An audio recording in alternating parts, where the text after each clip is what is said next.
Muito bem, gente. Passados os minutos iniciais, nós vamos então começar a nossa aula de hoje. A gente sempre aguarda, né, esses minutinhos, até 9h05 aí, os colegas irem conectando e a gente dá início, então. Nossa disciplina de comportamento organizacional chega hoje à aula 5 e 6. Sempre no início de cada aula, a gente relembra aí o nosso calendário.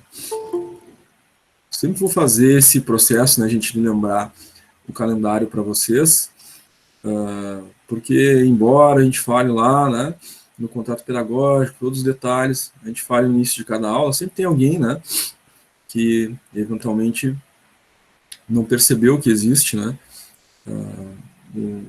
algumas datas aí importantes no processo avaliativo. Então a gente sempre repete, para que não haja dúvidas, né, e para que não chegue ao final, a gente tenha situações em que o aluno nunca soube, nunca foi avisado, né, nunca foi dito. Então, para evitar essas situações de desinformação, no início de cada aula eu lembro do calendário. Claro que peço desculpa a todos aqueles que sempre estão, né, presentes, já estão fazendo tudo de acordo com o combinado, né, tudo de acordo com o calendário, com os compromissos, né, mas isso é necessário. Tá? Na primeira semana do nosso calendário, nós tivemos feriado no dia 21/4, e tivemos a nossa primeira aula, de fato, no dia 26/4, na segunda-feira pela manhã, correspondente à aula 1 e 2. Correspondente a essa primeira semana, vocês ficaram com o compromisso de fazer a atividade avaliativa 1 lá no Moodle, valendo 1 ponto. Né? Então, dentro da semana 1 lá no Moodle, tem a avaliativa 1, prazo previsto no guia do aluno. Aquele arquivo que foi demonstrado lá no contrato pedagógico, que foi solicitado que vocês sempre abram, né, no início de cada disciplina, para olhar as datas e fazer dentro do prazo, né, porque depois do prazo encerrado, a atividade fecha no Moodle, né, então cada uma delas tem prazo. No dia 28/4, nós tivemos a aula 3 e 4, vocês ficaram com o compromisso de fazer, correspondente a essa semana 2, a atividade avaliativa 2 no Moodle, está dentro da semana 2 lá no Moodle, e tem prazo também, o prazo está no guia do aluno, compromisso de vocês abrirem o guia do aluno e anotarem as datas, né, para fazer dentro dos prazos. Isso foi informado no primeiro dia de aula, mas já é uma informação, né, que faz parte do curso de vocês, né, acessar o Moodle, né, verificar os arquivos, está lá o arquivo guia do aluno, e vocês têm que abrir esse arquivo, olhar as datas, anotar no caderno, cumprir e fazer dentro dos prazos, para não perder o processo avaliativo. Né? Então, a atividade avaliativa 2 está com prazo previsto lá no guia do aluno. Hoje, dia 5/5, nós vamos ter o conteúdo da aula 5 e 6, correspondente a essa semana 3, vocês têm a atividade avaliativa 3 para fazer no Moodle. Tem que entrar no Moodle, lá dentro da disciplina de comportamento organizacional, semana 3, está lá a avaliativa 3. Vale 1 ponto, o prazo dela está no guia do aluno, né? Se passar daquela data, aquele horário que está lá, não terá mais acesso. Tá? Dia 12/5, a aula 7 e 8, semana que vem, né? Correspondente à semana 4, vocês têm atividade avaliativa 4 para fazer no Moodle, valendo 1 ponto. O prazo também, igualmente, no guia do aluno. Tem lá o dia e o horário que encerra. Passou daquele dia, passou daquele horário, a atividade vai fechar, não terá como fazer mais. Tá? Então já está há vários dias, né? Lá o guia do aluno, desde o primeiro dia de aula, com essas datas que foram informadas lá, para vocês fazerem dentro daquele prazo, certo? Não percam, não deixem de fazer. Se deixarem de fazer, né, estão perdendo nota, né? É a nota que determina a média final de aprovação. São 4 pontos na N1. Para fechar os 10 pontos da N1, vocês ainda têm o trabalho disciplinar, né, valendo 6 pontos, que vocês devem entregar até o dia 15/5. O trabalho disciplinar é feito no Classroom. Explicamos isso no primeiro dia de aula. Está lá no vídeo do contrato pedagógico. A gente abriu o Classroom, mostrou onde está o trabalho, como vocês vão fazer para enviar ele. Se alguém não assistiu ainda, não lembra, o vídeo do contrato pedagógico foi gravado, assim como todas as aulas. E o vídeo do contrato pedagógico está na aba Atividades do Classroom.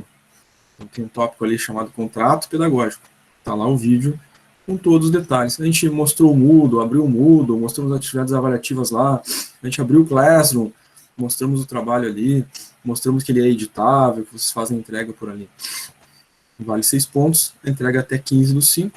O trabalho vocês podem fazer, né, elaborar o trabalho individualmente, dupla, trio, grupo, mas a entrega do trabalho é individual. Então, cada um vai abrir o seu Classroom, cada um vai colocar suas respostas no seu arquivo e enviar o seu arquivo. Então, a entrega é individual, tá? Dia 19/5 é o último dia. Nesse último dia, o que acontece? Apenas a prova. Repito novamente, dia 19/5 ocorre apenas a prova. Tem gente que pergunta, né? Só terminei a prova, vai ter aula? Não, a disciplina já acabou, né? Já teve todas, né, as aulas, já teve a prova final, né? Então, é só a prova nesse dia 19/5. Não tem conexão online, não tem aula online, né? Nesse dia apenas a prova, tá?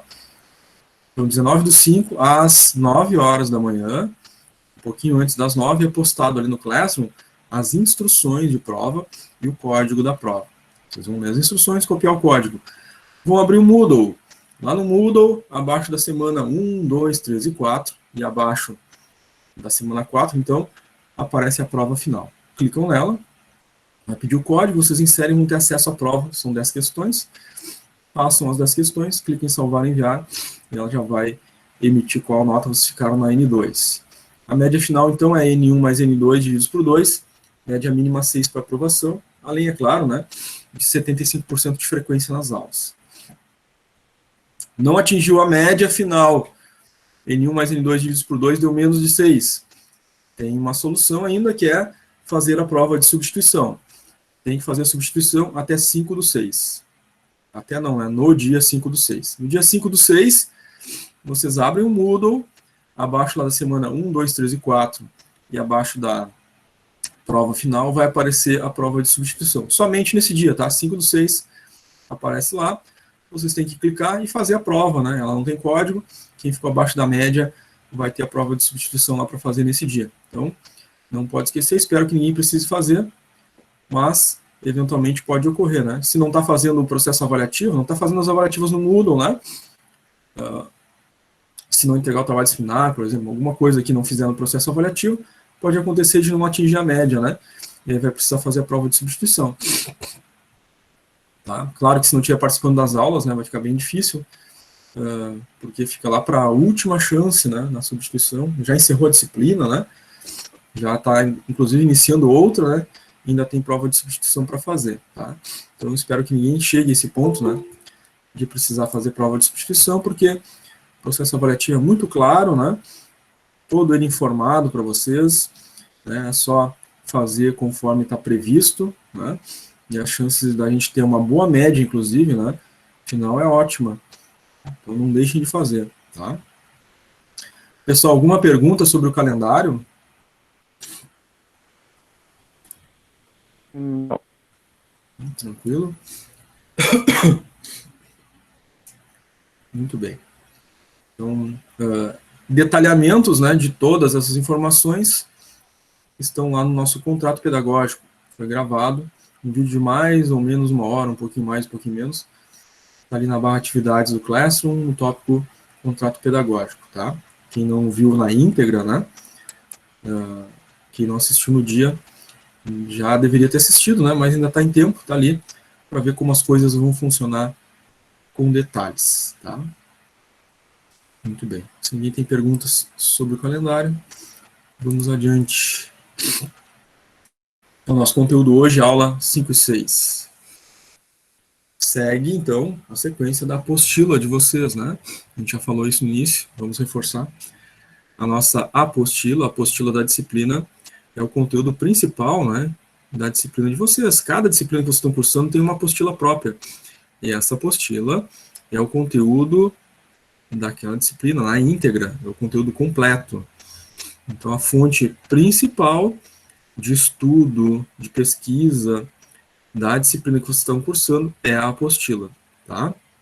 A apostila está lá no Moodle, mas eu também já disponibilizei ela para vocês ali no Classroom, certo?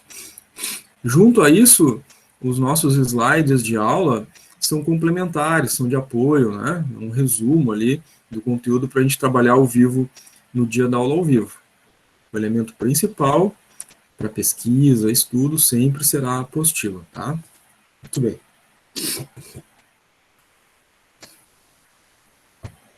Nós, finalzinho, né, da aula passada, a gente tratou aí das características, né, do líder, os tipos de liderança, e naquelas características de liderança, a gente viu que os gestores ocupam as mais diversas funções dentro das organizações, né? Nós vamos ter líderes que são gestores de área, né, gestores de departamento, gestores que são de nível estratégico, como presidência ou diretoria, gestores que são de nível tático, né, que são gerentes, gestores de nível operacional, coordenadores, supervisores, por exemplo.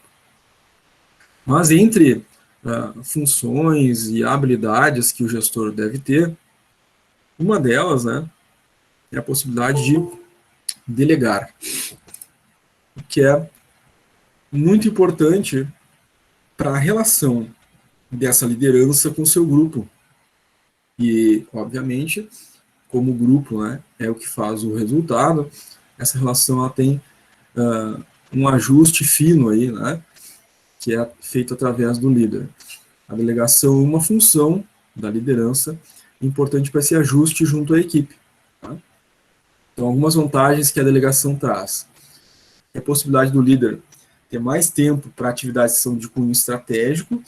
Então, o líder, ao delegar funções, ao delegar poder de decisão, inclusive, em algumas questões para o grupo, ele vai ter capacidade de lidar, né, ou desenvolver melhor atividades de nível estratégico, né, pensando em nível global para o grupo, essa relação do grupo com a organização, com as funções que aquele grupo desempenha, né, no organograma da empresa. Outra coisa importante é a formação dos assistentes, né, que vão ter essa autonomia para agir em caso de emergência ou na ausência do líder. Dependendo do nível do gestor, né, ele não está full time junto à equipe, né, o gestor está realizando outras atividades que se lhe cabem, né, junto, né, a reuniões de nível estratégico, contatos com o mercado, dependendo da situação, e ele precisa também dessas lideranças internas, né, que possam agir por conta própria, e que possam vir, né, a se tornar futuros líderes também dentro da organização. A formação de equipes estimuladas e comprometidas é uma vantagem da delegação, traz para o grupo, né, aquele enriquecimento do cargo, né, aquela situação de pertencimento, né, de status dentro do processo, que é sempre muito importante, e está ligado, né, àqueles elementos motivacionais que a gente viu nos diferentes autores também, né, um deles tratou principalmente a respeito disso, né, com mais profundidade lá. Oportunidades de desenvolvimento profissional aos liderados. Ou seja, a partir do momento que o líder delega, né, a tomada de decisões ao grupo, ou alguns indivíduos dentro do grupo, né, esse desafio de tomar decisões vai fazer com que os indivíduos, as pessoas, o grupo, né, seja parte ativa, participante, mas, né, vai provocar um nível de raciocínio, de planejamento, né, de aprofundamento nas questões, que antes era somente passivo, né, o indivíduo, alguém decidiu, eu faço como alguém decidiu. Agora eu preciso participar do processo decisório, né, eu preciso pensar em estratégias e como. Então isso ajuda a desenvolver a equipe, ajuda a desenvolver os profissionais também nesse nível estratégico, né, de planejar, de pensar as coisas, as ações. Tá? Claro, gente, que algumas coisas aqui que a gente está vendo sobre as vantagens da delegação vai depender muito de como o líder sente o grupo, né, como o líder sente a sua equipe. Porque as equipes, os grupos, enfim, elas estão em estágios diferentes de desenvolvimento, de amadurecimento, né?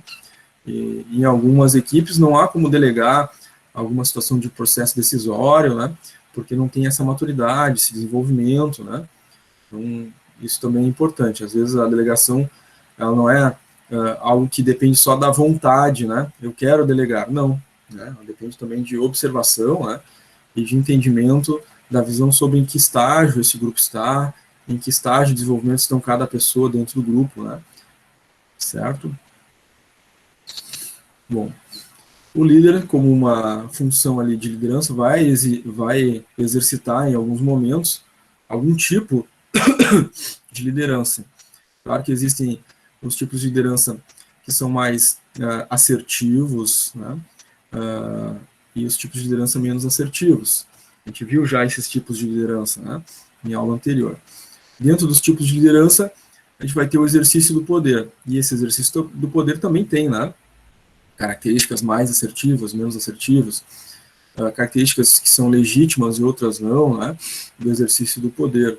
Alguns podem ter, né, uma ética relacionada, outros não, né? E esses tipos de poder, eles existem, né? Eles podem ser exercidos ou não, né?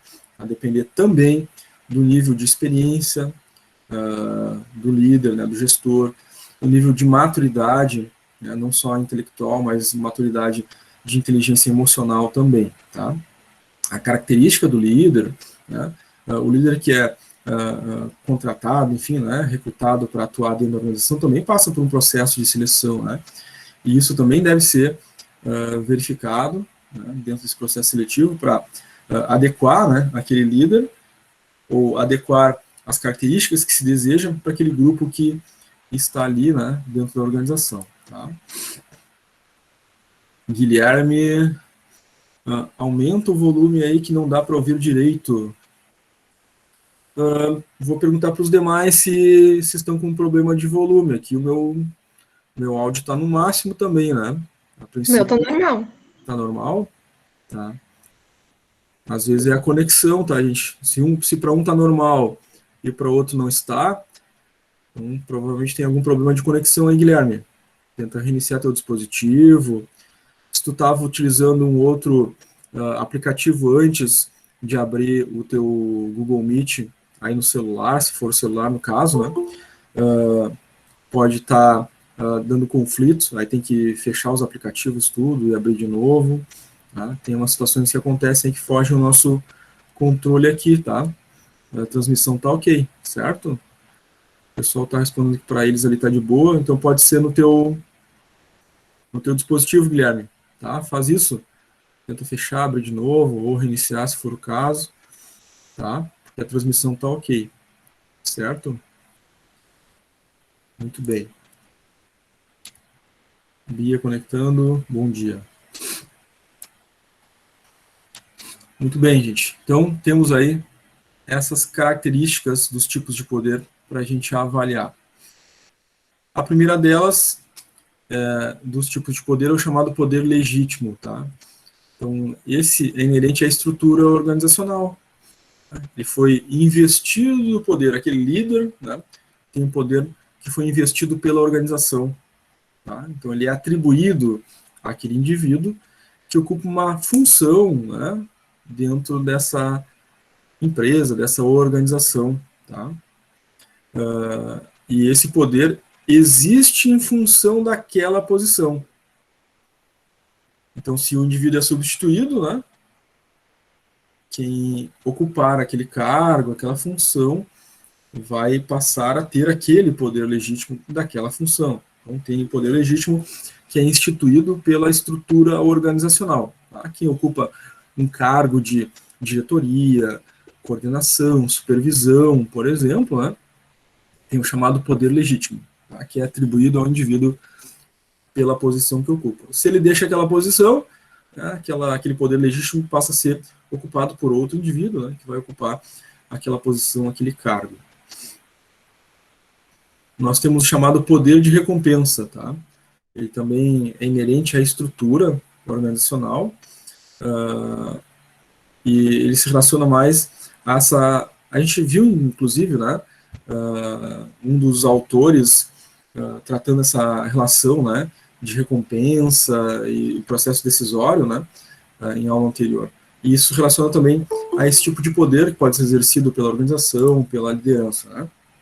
Temos funcionários subordinados, né, que desejam recompensa são influenciados pela possibilidade de receber essa recompensa, tá, em função do seu desempenho. Tá?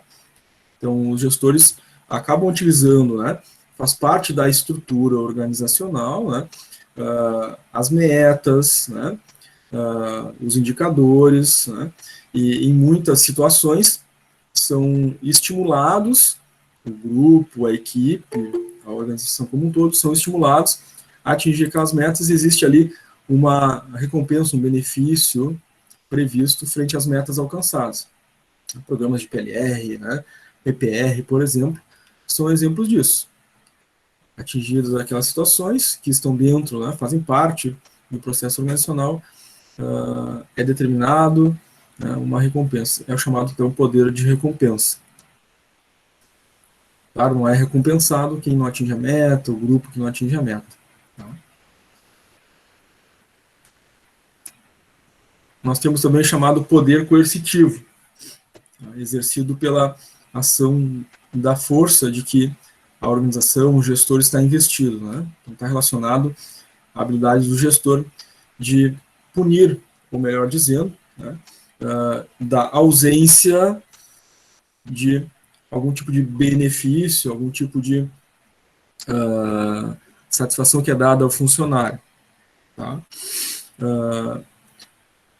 Uma coisa importante que é sempre bom lembrar, né, que a punição ou ameaça não leva a desempenho positivo, tá? Apenas intimida ou ações indesejadas, que é aquela situação lá do Skinner que a gente comentou, né, quando a gente falou lá do Skinner, que tinha aquela relação, né, da recompensa e da punição. A punição ali era a ausência, naquele caso em específico, a ausência de uma recompensa.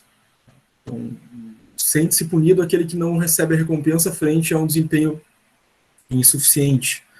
Sente-se recompensado, claro, quem atingiu aqueles objetivos e, portanto, recebeu aquele benefício ali proposto pela organização. Aqui estamos falando de um poder coercitivo que vai a esse nível. É claro que existe um poder coercitivo relacionado às diretrizes legais, né, que estão previstas no direito, que é o poder diretivo das organizações, que estão relacionados àqueles elementos, né, lá do direito, né, como, por exemplo, a suspensão, né, a demissão por justa causa. Mas aí é uma outra relação, né, chega a ser um outro ponto lá. E, claro, quem já fez a disciplina de Direito e Legislação lembra deste elemento. Quem vai fazer ainda a disciplina de Direito e Legislação, a gente vai ver isso, né, nessa disciplina em específico. Tá? Temos também o poder de especialização, que são relacionados à habilidade dos gestores, a capacidade, que está relacionada, então, à experiência desse gestor. O conhecimento adquirido ao longo do tempo, as habilidades envolvidas, claro, também relacionado a como esse indivíduo se desenvolveu no campo da inteligência emocional, a parte comportamental. Isso, né, esses elementos de conhecimento, habilidades, elementos comportamentais, eles também são vistos, né, pela equipe, pelo grupo, e ele concede, pela característica do líder, um poder individual. Né? A organização precisa dessas características e ela, inclusive, busca, em processo seletivo, né, identificar conhecimentos, habilidades, atitudes na fase de contratação, seleção, né, de possíveis líderes que ela vai trazer para a organização. Isso tanto em processos seletivos internos quanto externos. Tá? Então, a organização precisa dessas características, ela valoriza, isso compõe, inclusive, o seu processo de treinamento e desenvolvimento de lideranças. Nós temos também o chamado poder de referência, aí está mais ligado à forma de ser, de se comportar, de conviver, de lidar com as situações, com o grupo, com os indivíduos. Tá? Característica do líder, né, intrínseca a ele. Tá? O poder que o indivíduo tem de influenciar pela forma dele ser. Né? Tá? Então, como está colocado aqui, né, o gestor talentoso, competente, domina a área de atuação, e os subordinados são inspirados, né, motivados por essas características. É o poder de referência. Ele é uma referência nesses aspectos. Tá? Temos também o chamado poder de informação. é inerente, muitas vezes, à própria função, tá? Claro que antecipadamente os gestores, né, têm as informações que vêm de nível estratégico e traduzem essas informações, levam as informações ao seu grupo, à sua equipe, aos indivíduos. Então, há ali uma relação de poder com a informação. Ele é o detentor das informações e ele que divide as informações com o grupo em determinados momentos. Tá? Pessoal, antes a gente vê ali a diferença entre grupos e equipes, sobre aqui os poderes, né, e as diferentes formas. Como é que ficou para vocês? Tranquilo? Alguém tem alguma dúvida? Quer fazer alguma pergunta?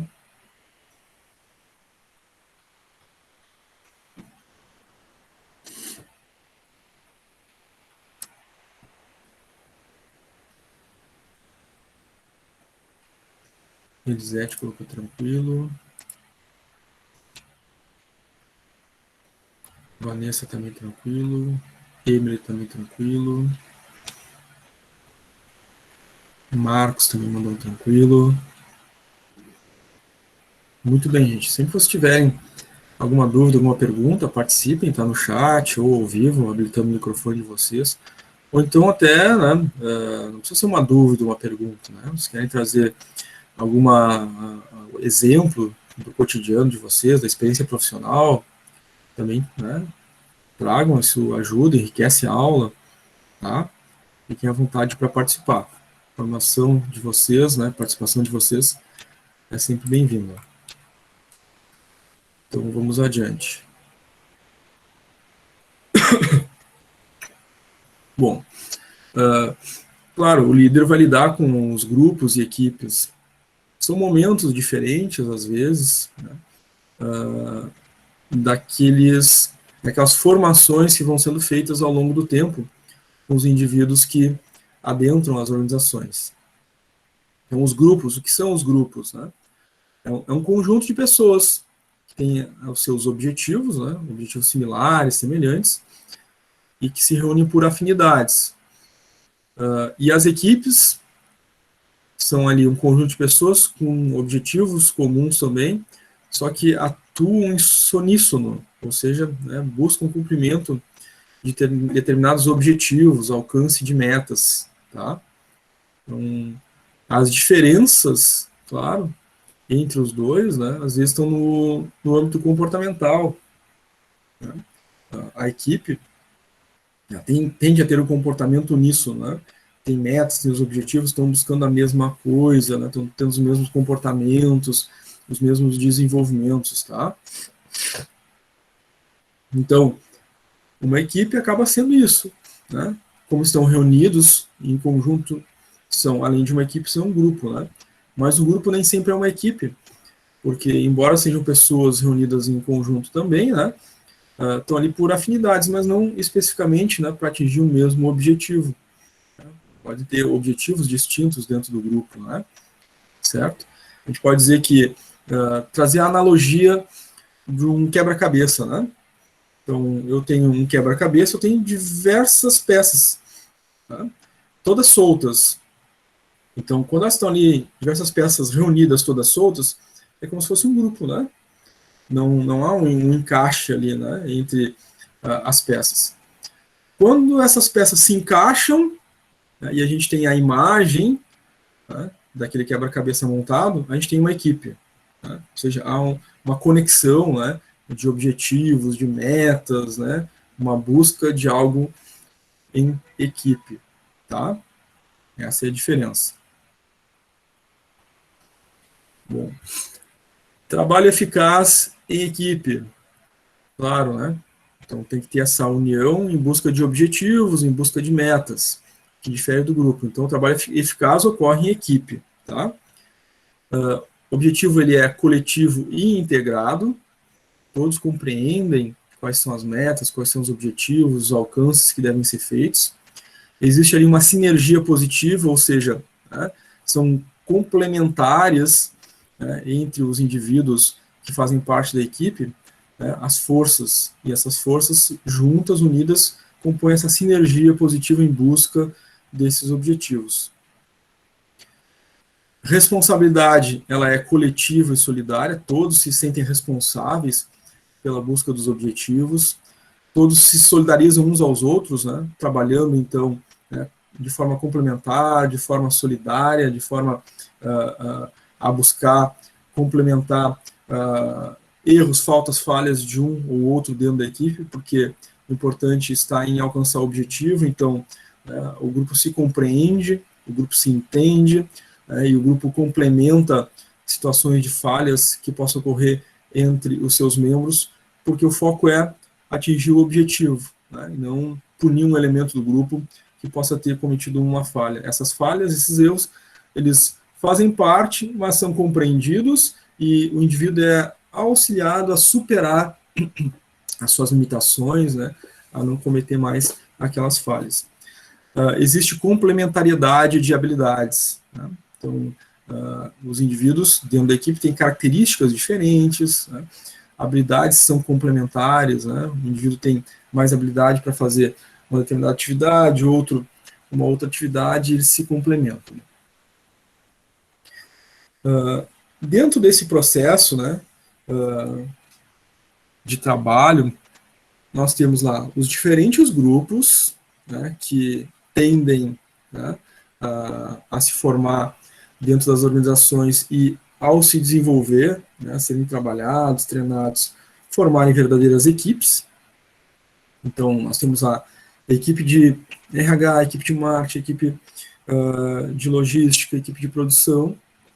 Nós temos as diferentes lideranças, né, e esse conjunto todo, temos áreas, departamentos, setores, esse conjunto todo, né, transitam informações, né, informações que transitam dentro daquele próprio setor, informações que transitam de setor a setor, informações que transitam do líder para os liderados para o líder, né, dos diferentes níveis estratégicos organizacionais. Então, a comunicação, o processo de comunicação é constante, intenso, e essas comunicações se dão de forma oral, de forma escrita, né, pelos meios eletrônicos, e é uma constante dentro das organizações. Então, o processo de comunicação, dentro do ambiente de trabalho, tem uma importância muito grande, né, e é preciso minimizar, é claro, né, os ruídos, as falhas de comunicação, para que os resultados não sejam impedidos, né, ou sejam prejudicados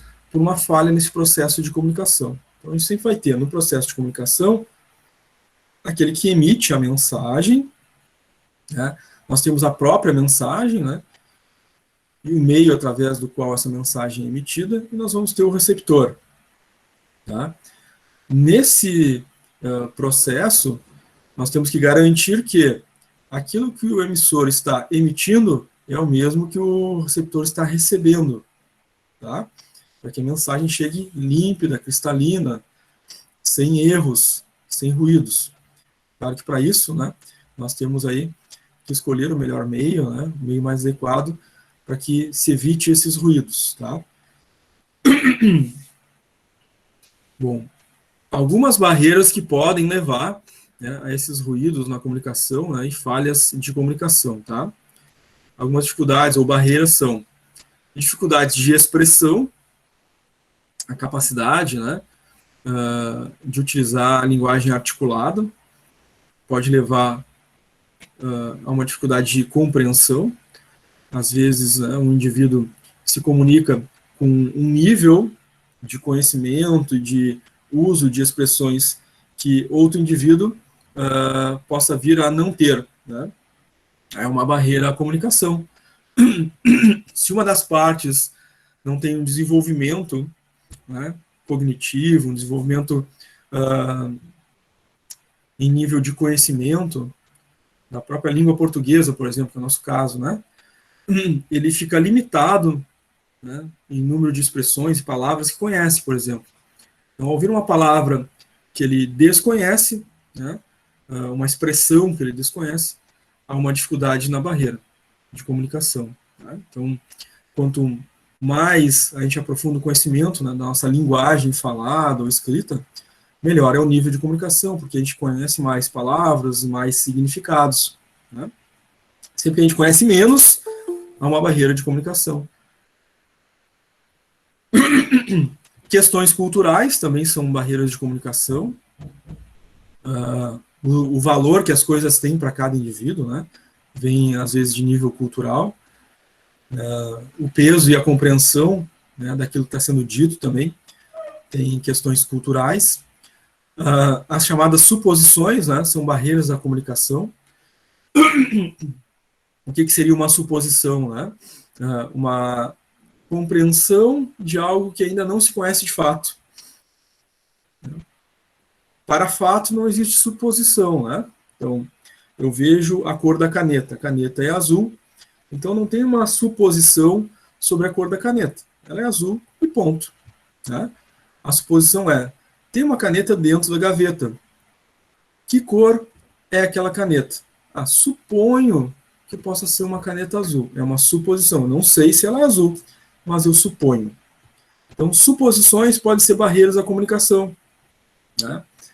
Por exemplo, pega para mim aquela caneta azul que está dentro da gaveta. Eu estou supondo que tem uma caneta azul dentro da gaveta. O indivíduo vai lá, abre a gaveta e não tem uma caneta azul ali. Então, eu dei emiti, né, uma comunicação e ela não vai ser cumprida porque foi feita em base em uma suposição.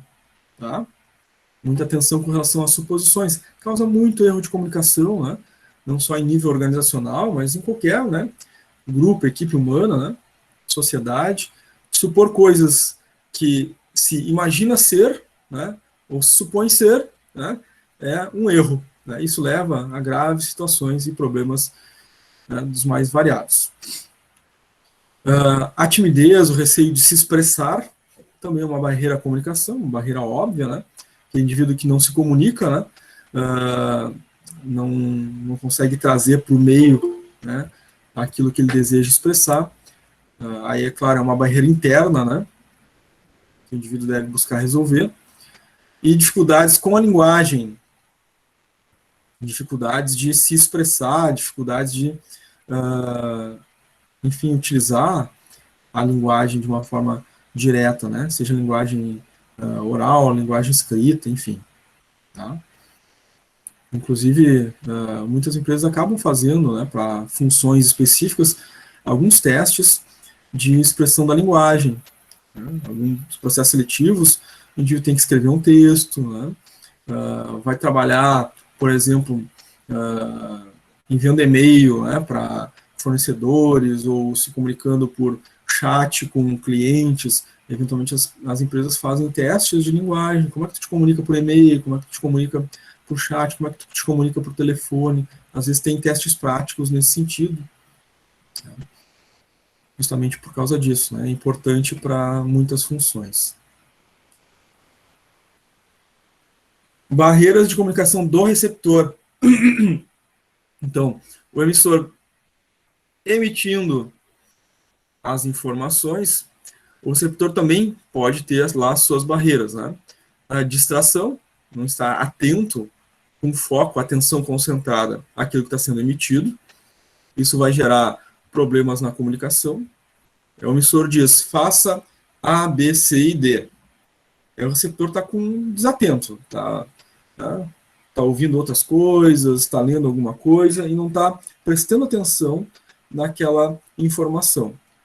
E aí ele acha que ouviu, que é para fazer X, Y e Z. Mas a informação é faça A, B, C e D. E ele afirma que não, foi dito, eu ouvi, mas ele estava com foco, né, em outras coisas, estava desatento, né, e não ouviu de fato a informação. Então essa é uma barreira de comunicação do receptor. Está distraído. Preocupação também é uma barreira de comunicação, né? Está preocupado com outras coisas, não necessariamente atento também àquele momento da comunicação, tá? Inclusive na própria linguagem escrita. Às vezes o indivíduo está com preocupação de resolver uma determinada situação, um determinado problema, né? Recebeu um e-mail, está pensando naquela solução, leu aquele e-mail, mas passou batido, esqueceu aquela informação. Também problema de foco, mas em função de uma outra preocupação. Então, sempre que a gente está mediante uma comunicação, seja falada, seja escrita, o foco deve ser aquela comunicação naquele momento. Problema de decifrar a linguagem, aí por parte do receptor, né, limitações de linguagem, de compreensão, limitação de conhecimento, no nosso caso, de novo, aqui da língua portuguesa. Né, a gente precisa conhecer, né, as palavras, os seus significados, né, entender aquilo que se lê, né, conseguir formar, do conjunto de palavras, formar as frases, das frases, os parágrafos, dos parágrafos, os textos, né, e compreender um texto completo. Ler e entender aquilo que se lê. Né? Isso, né, é dever de cada um de nós, né? Conhecer a nossa língua, né? A língua portuguesa. Tá? Então, frente a um texto, a gente lê e não entende o que lê, nós temos aí um campo de desenvolvimento pela frente. A gente precisa melhorar a nossa capacidade de compreensão da língua falada ou língua escrita. Tá? É um dever nosso, né? Porque a nossa evolução intelectual depende disso. Tá? Então, como é que se resolve essas coisas? Né? Lendo, né? Fazendo bastante leitura, né? Principalmente livros. Né? E nesse processo de leitura a gente vai encontrar palavras que a gente nunca viu, palavras que a gente não entende ou não tem total compreensão do significado. A gente vai buscar o significado, estudar o significado daquela palavra para compreender aquilo que está sendo dito naquele texto. Né? Um dos grandes problemas da atualidade é esse, né? O indivíduo lê, não entende o que lê, né? E faz alguma coisa que acha que entendeu o que significa daquilo que está dito ali, mas de fato ele não entendeu. Bom, fazer dessa forma já vai dar tudo errado, porque eu li, não entendi o que eu li, mas acho, aí fiz uma suposição que quer dizer tal coisa.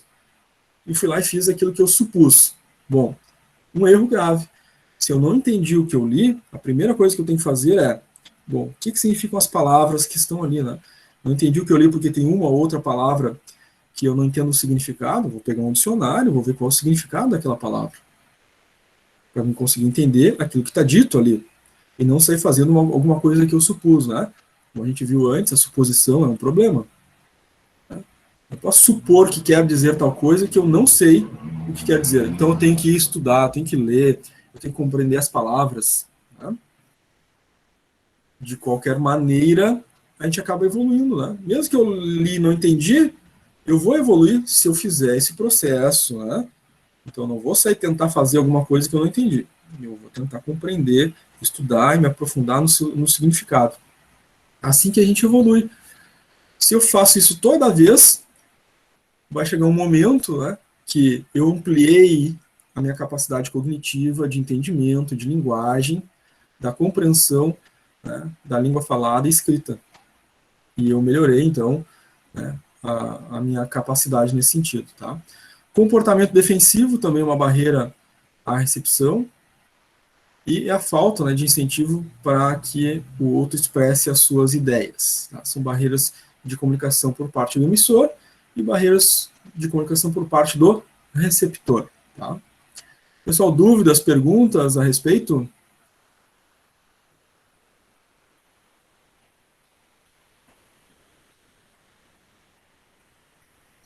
Elisete colocou não. Não. A Vanessa também colocou não, tranquilo. Natália também não, tudo ok. Certo, gente. Muito bem. A Alessandra também colocou tranquilo ali no chat.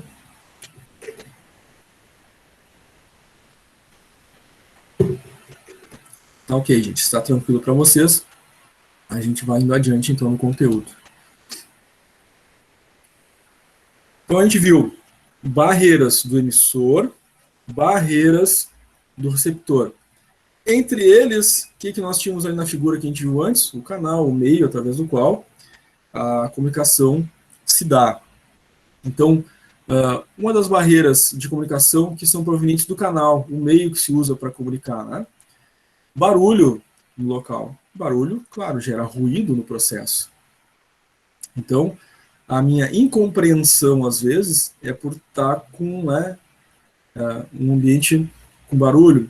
A interrupção da conversa também está, né, sendo feita uma determinada construção de informações e se interrompe a informação no meio. Né? Isso é uma barreira à comunicação. O emissor não consegue emitir tudo aquilo que deveria em função dessas interrupções. Interferência e erros de transmissão. Então, a gente tem, por exemplo, né, elementos eletrônicos, que rádio, TV, telefone, fax, dados de computador. Né? Se ocorrer uma interferência, um erro na transmissão, claro que a comunicação fica prejudicada. Né? No dia a dia, agora, né, nessa situação de pandemia, não só empresas, né, mas instituições escolares, enfim, fazem as suas comunicações pelo meio eletrônico, como a gente está fazendo agora. Né? Então, digamos que eu esteja me conectando pela internet 3G. A internet 3G tem uma determinada característica e velocidade. Tem outro que está se conectando pela internet 4G. Outro está se conectando pela Wi-Fi. Outro está se conectando pela comunicação pelo cabo, né, pela internet via cabo. Outro é pela internet fibra ótica. Todas elas têm as suas características de velocidade, de estabilidade diferente. Tá? Então, para um, por exemplo, a comunicação pode estar, né, falhando, de vez em quando cai a internet, característica daquela rede que está utilizando. Né? Para outros, a comunicação está boa, né, característica daquela rede que está utilizando. Né?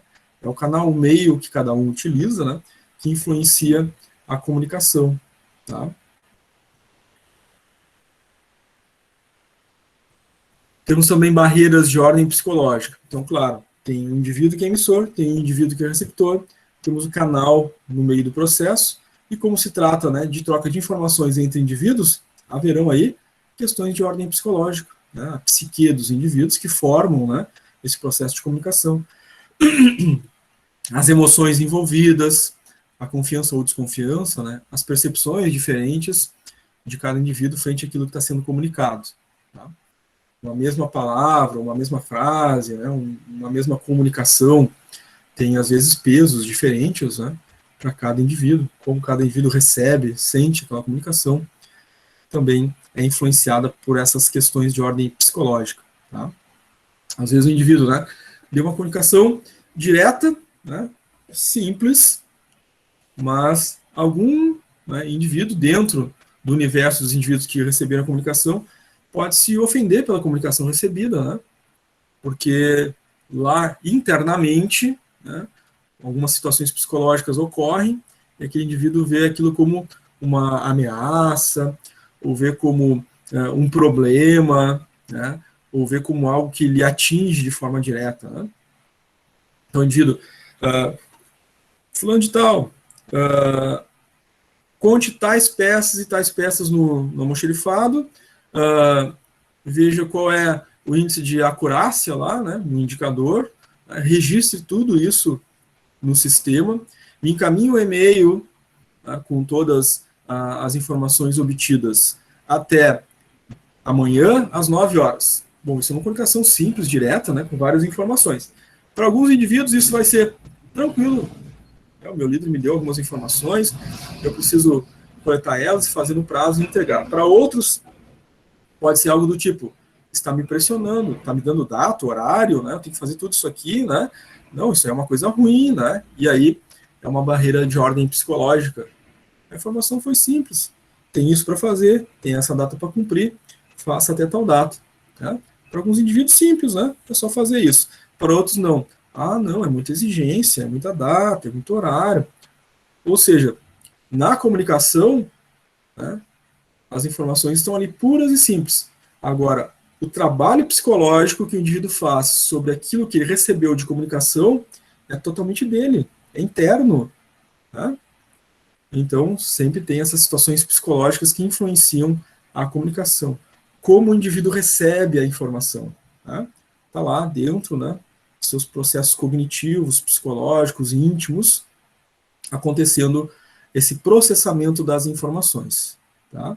Então, sim, podem existir barreiras de ordem psicológica, por exemplo. Os gestores, dentro desse processo de comunicação, e a gente já viu que o gestor tem um papel importante, né?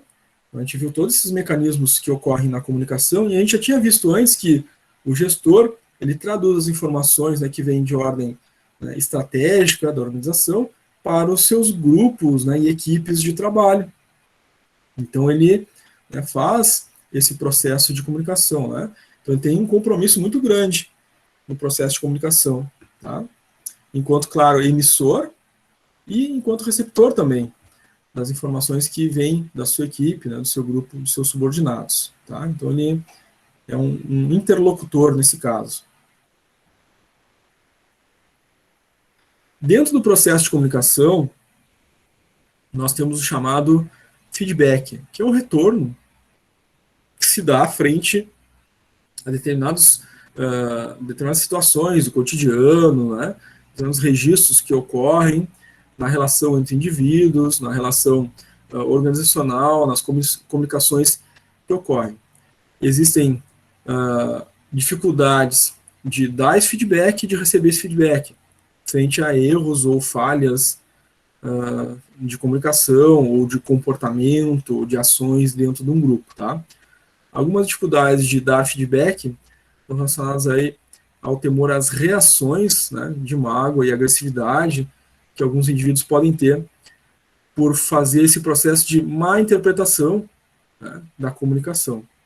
Então, o feedback, o que é? Né? O feedback é, frente a um erro, uma falha, né, algo que se fez de forma equivocada, né, informar ao indivíduo ou ao grupo que, olha, essa forma foi equivocada, né, o jeito certo, aquilo que se espera é isso. No entanto, frente a uma situação que já se verifica que o indivíduo, né, tem uma tendência a ter dificuldade de receber a comunicação, uma dificuldade de dar feedback é essa, né? Como dar feedback para o indivíduo que já tem, né, essas reações, né, já tem essas situações de percepção equivocada da comunicação. Tá? Então, essa é uma dificuldade de dar feedback. Né? A dificuldade de receber o feedback, né? O feedback, claro, pode afetar o status, né, do indivíduo, né, pode gerar alguma mágoa, alguma frustração, uma falta de aceitação, né, daquele que recebe. Tá? Então, são as duas dificuldades aí. Uma barreira, uma dificuldade para quem vai dar o feedback, né, frente a quem tem a dificuldade de receber, e, claro, quem recebe, né, as dificuldades que podem afetar esse indivíduo que recebe o feedback. Mas feedback é uma ferramenta de comunicação importante, né? Sem feedback não tem como, muitas vezes, dar um passo adiante, evoluir, sair daquela situação de dificuldade, né? Porque senão a gente comete os erros, né? Não recebe feedback para corrigir, né? E continua cometendo erro. Então, o feedback é uma fase importante do processo de comunicação. Bom, como dar o feedback? Né? Existe, né, uma forma de fazê-lo. Né? Então, uma das formas é ser descritivo. Tá? Então, o feedback ele tem que descrever uma situação, ele tem que descrever um acontecimento, descrever um fato, né? Nunca supor nada. Né? Feedback descritivo ele narra o fato, as coisas como aconteceram, e aquilo que se espera de correção frente ao fato ocorrido. Então, ser descritivo é realizar dessa forma. Tá? Evitar generalizações, também é importante. Né? Então, ao dar o feedback para o indivíduo, né, o feedback é dado diretamente a ele, não generalizando, né, a todos o mesmo tipo de informação. Né? Às vezes o problema é para um indivíduo, é para uma pessoa. Né? A gente não pode generalizar para toda a equipe, para todo o grupo. Né? Há um mesmo tipo de erro, mesmo tipo de falha, mesmo tipo de correção que precisa ser feito às vezes. Não fazer julgamentos. Né? O feedback não é um peso que vai se dar a um indivíduo em termos de caráter, né? Não, o feedback ele é um momento de reflexão sobre um fato. Né? Então, ocorreu tal fato, a gente precisa corrigir tal fato, o que a gente vai fazer? Então, vamos fazer dessa forma para que essa situação não ocorra mais. Né? Mas não deve existir nenhum julgamento. Né? O indivíduo é bom, é mau, né? É melhor ou é pior? Não, né? Com base no fato, se verifica o que pode ser feito e se passa, então, até aquela meta de realização, né, para corrigir a situação. Porque todos nós erramos. Né? Mesmo que alguns, né, em função do ego e tal, né, não admitam suas falhas, seus erros, o fato é que todos nós cometemos erros, né? Então, a gente não deve julgar ninguém, né, em relação, claro, isso se tratando, né, de equipe, grupo humano, né, trabalho para atingimento de objetivos dentro das organizações. Né? Não se trata aqui do julgamento de ordem, né, do direito, por exemplo, né, um julgamento comportamental. Que, então, um feedback, no momento de dar o retorno, não se faz, então, o julgamento. Né? Se verifica o que pode ser feito para melhorar, né, e é isso que deve se colocar dentro do feedback.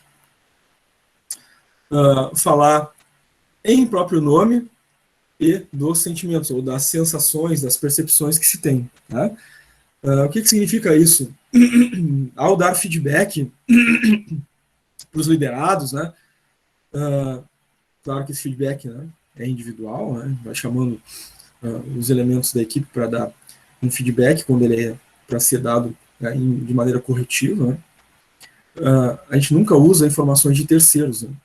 Fulano me disse, né? Corre um boato, né? Suposições de novo. O feedback é dado em função dos fatos. Ou eu vi, eu percebi, eu notei, eu verifiquei, eu observei. E aí tem essas informações para te dar. Eu senti dessa forma, eu percebi dessa forma, então eu tenho essas informações para te dar. Como é que a gente vai fazer para resolver? Tá? Claro, estamos tratando aqui do feedback individual, né? Vão existir situações de feedback geral, né, para o grupo todo, mas aí são aqueles feedbacks mais de informação, né, para o grupo, o resultado que foi alcançado, né, ou o resultado que não foi alcançado, e todo o grupo deve se mobilizar para buscar uma solução em conjunto. E existem esses feedbacks individuais, né, que a gente deve falar sempre em nosso próprio nome, em nossa própria consideração, tá? E ser oportuno, ou seja, um feedback ele precisa ser dado, né, no momento certo, adequado. Depois de passado o momento, depois de passada a situação, né, se perde a oportunidade. Então, aconteceu um determinado fato com o indivíduo do grupo. A gente precisa corrigir aquela situação. Né? Não esperar semanas, meses, né, para dar aquele feedback. Né? Aconteceu, o momento oportuno é aquele momento que precisa ser dado o feedback. Tá? Como receber o feedback? Então, como todos nós, né, somos falíveis e podemos cometer erros e falhas, a gente é passível de melhoria. Então, a gente pode melhorar, né? Se a gente pode melhorar, a gente precisa do feedback para poder melhorar. Então, o feedback nunca deve ser encarado, né, como algo ofensivo, né, como uma perseguição, né, algo do gênero. O feedback é, bom, daquilo que eu estou ouvindo, né, o que eu posso melhorar, né, e até avaliar, né, se aquele feedback ali, né, e tudo que está ali, né, realmente condiz, né, com aquele acontecimento, né, e aproveitar aquilo que seja melhor para melhorar. Então, primeira coisa, né, para receber o feedback, ouvir atentamente, evitar interrupções, né? Então, estou ouvindo o feedback, então é o momento de ouvir todas as informações que estão sendo dadas. Refletir sobre aquilo que foi trazido, né, no feedback, no retorno, né? Ou seja, uma coisa é ouvir, outra coisa é pensar a respeito daquilo que eu ouvi. Isso é ser proativo. Muitas vezes o que acontece num processo de comunicação, né? O indivíduo começa a ouvir, não terminou nem de ouvir, né, aquilo que está sendo dito e já está contestando, está sendo reativo. Não chegou nem no processo do fim da comunicação, muito menos ainda no processo de reflexão. Né? Então, para que eu possa compreender tudo que foi dito, né, e realizar um processo de reflexão, primeiro eu tenho que ouvir o que tem para ser dito. Depois de ouvir, pensar sobre o que foi dito. E depois de pensar sobre o que foi dito, é que a gente pode, então, né, ter uma base firme para poder questionar, perguntar, né, fazer, enfim, um contraponto, né, através daquilo que a gente ouviu. Sendo assim, então, proativo, né, e não reativo. Tá? Então, depois da reflexão, vem as perguntas para clarificar o porquê, né, daquele feedback, né, entender, né, as coisas. E claro, né, no feedback, a gente deve evitar justificativas e racionalizações, ou seja, se a gente identificou que foi uma falha que a gente cometeu, né, então a gente não tem que justificar uma falha, né, ou racionalizar, explicar, né, tentar justificar aquela falha. Né. A forma correta de receber o feedback, né, quando a gente identifica que cometeu a falha, é compreender que a falha foi cometida, né, e não tentar, né, encobrir com algumas justificativas e racionalizações, né. Então, compreender realmente, né, e trabalhar junto ali para corrigir aquilo, porque aí a gente deu um salto de melhoria, né, certo? Então, essa forma de receber feedback.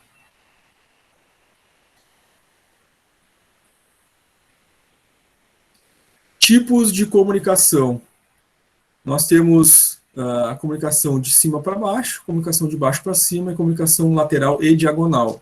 Tá? Os tipos de comunicação se dão na estrutura organizacional. Né? Cada indivíduo, né, ocupa uma determinada função, e essa função está dentro de um departamento, dentro de uma área, dentro de um setor. Tá? Existem, então, os níveis hierárquicos. Quando a gente tem uma comunicação de cima para baixo, o que a gente está dizendo? Né? Que existe uma comunicação de nível hierárquico lá da diretoria, da presidência, por exemplo, que vai até os níveis inferiores da hierarquia, né? Nível tático, nível operacional. Isso é uma comunicação de cima para baixo. A comunicação de baixo para cima são as informações, né, que são levadas, então, da base, né, das operações, do tático, até o nível estratégico, que geralmente decide, né, sobre essas informações, né, toma decisões, enfim, sobre as informações recebidas. E a comunicação lateral ou diagonal, né? A comunicação lateral são entre departamentos, entre áreas, né, de mesmo nível hierárquico, por exemplo. O marketing se comunica com a área de vendas se comunica, né, com a área de produção, né, estão no mesmo nível hierárquico e se comunicam lateralmente. Né? Diagonal também, né, entre, né, um departamento de marketing e a área operacional lá da produção, por exemplo, né, uma comunicação diagonal. Comunicação de uma área superior com uma área operacional, né, inferior, mas de outro departamento. Também são comunicações que se dão, né, nas empresas. Tá? Então, temos aqui uma imagem que mostra aí, através das setas, né, como essas comunicações podem se dar, né, entre os diferentes setores, áreas, departamentos das organizações. Tá? Comunicação, então, de baixo para cima, né, vem lá dos níveis superiores, diretoria até a base operacional, de baixo para cima, né, as informações coletadas na base operacional que chegam até a diretoria. Comunicação lateral, né, entre departamentos e áreas, né, que são de mesmo nível hierárquico, troca de informações, e claro, né, de diretorias, por exemplo, nível superior, com uma área ou uma gerência, um departamento, né, de outra diretoria, então uma comunicação diagonal que ocorre. Tá? Muito bem. Até aqui, gente.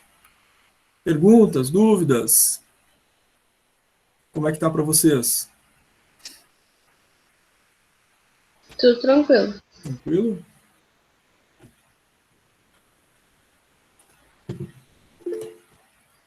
A Vanessa colocou tranquilo também no chat. Tudo tranquilo, já. Legal. Eu Jennifer só não colocou entendi tranquilo. a parte do começo. Pode voltar o slide pra eu te mostrar. Este? Isso. Eu não entendi a parte do cima para baixo. Qual a diferença do lateral e diagonal? Aqui, ó, vamos ver na nossa figura. A comunicação, ela transcorre de cima para baixo, de um nível superior para o inferior, por exemplo, né? Do diretor para o comercial, diretor comercial para o gerente. Então, está dando de cima para baixo. De baixo para cima, do gerente comercial para o diretor comercial para o presidente. Essa comunicação de cima para baixo, de baixo para cima. A Tá. Daí diagonal... no caso. Oi? Daí no caso, diagonal é deles com o pessoal mais, tipo, que não são gerente, diretor.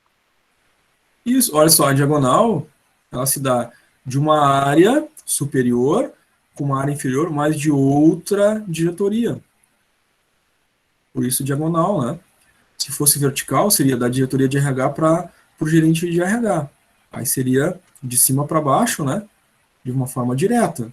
Aqui não, né? Diagonal é de um diretor de uma área com uma área inferior, né, de um outro departamento, tá? Certo? Consegui te ajudar? Aham. Muito bem, obrigado.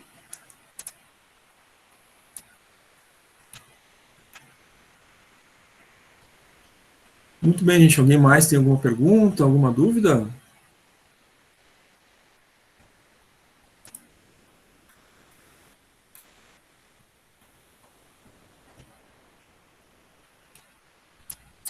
Muito bem. Então vamos adiante. Qualquer dúvida ou pergunta, façam com uma colega, né? Participem, tragam sua dúvida, sua pergunta, para a gente poder conversar, tá? Bom, então a gente viu a importância desse processo de comunicação, como ele acontece, os seus elementos, né? Barreiras, receptor, né? Emissor, enfim. Como é algo de extrema importância, né? A gente deve buscar sempre melhorar esse processo, né? Esse processo de comunicação. Nós temos aí 2 autores que trazem a seguinte informação, né? Os administradores podem fazer muitas coisas para melhorar a comunicação de cima para baixo. Então, a gestão, né, da empresa, aquela comunicação que vem, né, de nível hierárquico lá da presidência, passa pela diretoria e vai até o nível operacional. E, em primeiro lugar, eles colocam que a administração deve desenvolver procedimentos e políticas de comunicação.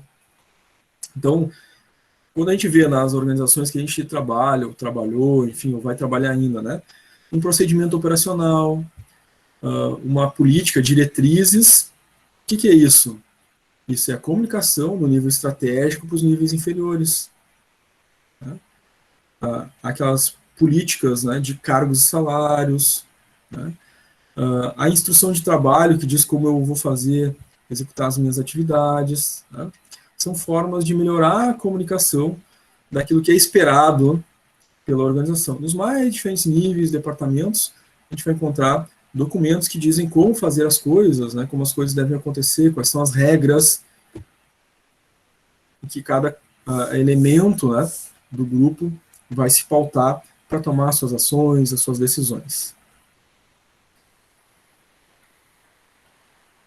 Outro elemento importante é que a informação deve ser comunicada de forma adequada e eficiente para todos, né? Todos devem ter aquela informação a qual é destinada, né? De forma eficiente, de uma forma adequada, pelo meio adequado, tá? Então, as linhas de comunicação devem ser de forma direta, breve, pessoal, sempre que possível, tá? Claro, né? A gente busca otimizar essa situação para ter uma comunicação direta, às vezes utilizando alguma ferramenta. Os indivíduos, né, dependendo do tamanho da empresa, como ela está organizada, ela não está no mesmo espaço geográfico, inclusive, né? A empresa está dividida em diversas regiões, cidades diferentes, né? E uma comunicação direta, por exemplo, né, pode ser um memorando, pode ser um e-mail para todas as pessoas daquele mesmo departamento, daquela mesma área, né, uma conexão online para uma reunião com essas pessoas que estão em diferentes regiões, né, geográficas, por exemplo, para comunicar de forma direta aquilo que se quer, as novas diretrizes, as novas metas, os objetivos que foram traçados. Tá? Nós todos devem ter a informação de uma forma adequada e eficiente para que haja a mesma compreensão no mesmo momento e que todos ajam em direção àqueles objetivos que foram informados, traçados. Tá? Muito bem, gente. Fechamos aí o nosso conteúdo de hoje.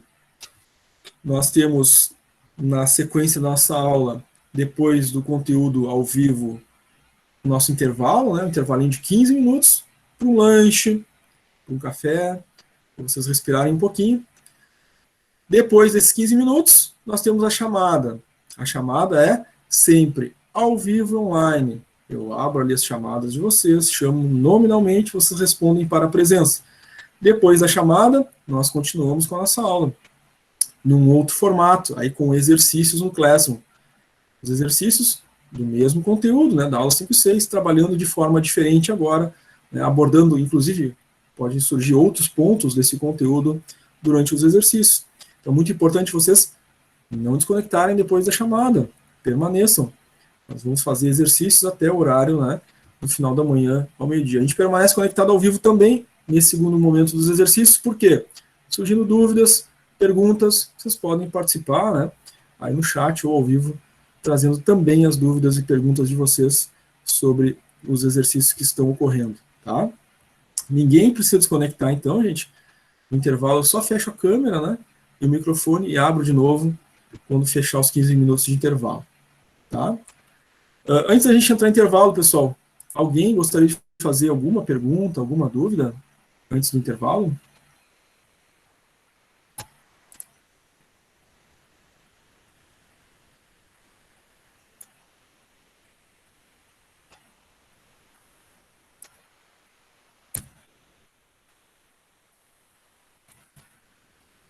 Não, nenhuma dúvida.